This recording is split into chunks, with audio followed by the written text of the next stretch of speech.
Nós vivemos há o quê? 15 anos? Uma taxa de juros altíssima no Brasil. É uma das maiores do mundo, é isso? São 15 anos já ou não chega a tanto? Na verdade, eu diria para você que a taxa de juros no Brasil ela é alta desde o Império, né? É, Tá bom. a gente Então, sempre teve taxas de juros muito altas. O que você refere, Regina, é uma coisa muito interessante, porque em tempos de inflação, a taxa de juros real podia ser negativa em alguns períodos, porque os preços subiam muito rapidamente. ah, tá. Então, com a estabilização, com o Plano Real, a gente passa a ter taxas de juros reais positivas, né? A gente não teve um período de taxa de juros real negativa, então é consistente. E a gente tem um sistema novo de taxa de juros, que é o sistema Selic, que começa em 99. Então teve uma mudança aí, mas é uma trajetória historicamente construída, porque a taxa de juros alta, ela é um mecanismo de transferência poderoso do sistema produtivo para o sistema não produtivo, né? Então faz parte do nosso tecido social transferir recursos do sistema produtivo para aqueles que têm capital, mas que não estão na atividade de produção. E, por natureza, se eu não estiver errada, o sistema produtivo gera mais emprego do que o não produtivo, certo? Não, o que eu estou me referindo, não estou fazendo a discussão de sistema produtivo não produtivo na perspectiva marxista, por exemplo, Tá. né? Então, eu estou considerando que toda atividade produtiva, mesmo o trabalho considerado não produtivo, é produtivo. Eu Tá. estou falando de rentista, né? Eu estou falando de quem tem recurso e aplica o recurso e vive do recurso aplicado, né? Então, é uma pessoa que vive de renda, né? Não estou querendo nem colocar uma conotação negativa sobre isso, mas é uma pessoa que vive de renda, ela vive do dinheiro dela aplicado, então ela precisa recuperar, enfim, não só o capital que ela emprestou, mas uma rentabilidade para que ela possa sobreviver com aquilo. A aplicação depende da taxa de juros, né? Claro.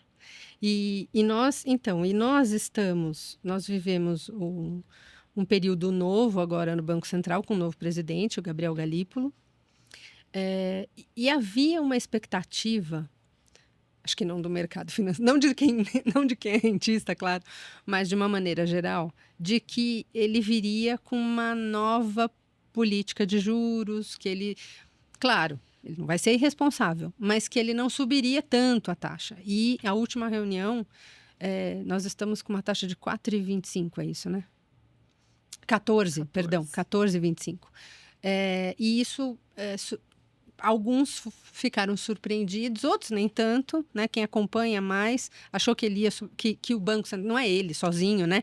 Mas que todos no Banco Central iam subir a taxa. Mas, enfim, há uma crítica de que, poxa, não se esperava 14,25 do Galípolo, né? Vamos lá. Eu acho que essa expectativa se construiu muito por conta dos enfrentamentos entre a presidência da República e o presidente do Banco Central.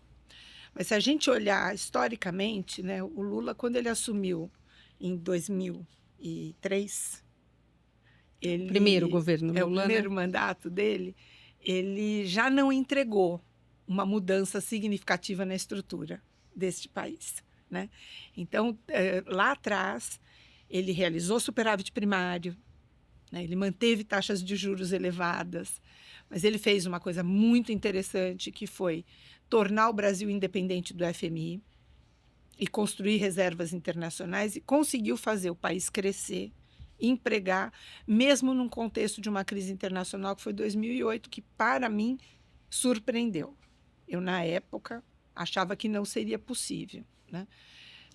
Mas o Lula nunca fez a transformação de uma inserção produtiva internacional diferenciada do Brasil, porque ele sempre foi conservador nesse sentido, né?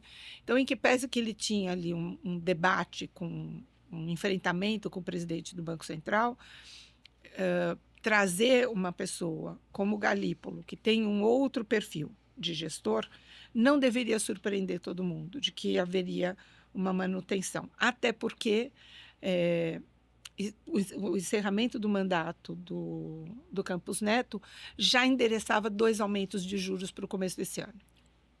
né? E a gente tem um cenário internacional muito desafiador e um cenário nacional também desafiador. A gente tem pressão sobre preços, inflação não é brincadeira, porque a inflação pega 100% da população, né? Por exemplo, quando a gente fala de educação, a gente está falando das famílias que têm filhos nas escolas, mas quando a gente fala de inflação, nós estamos falando de 100% das pessoas, né?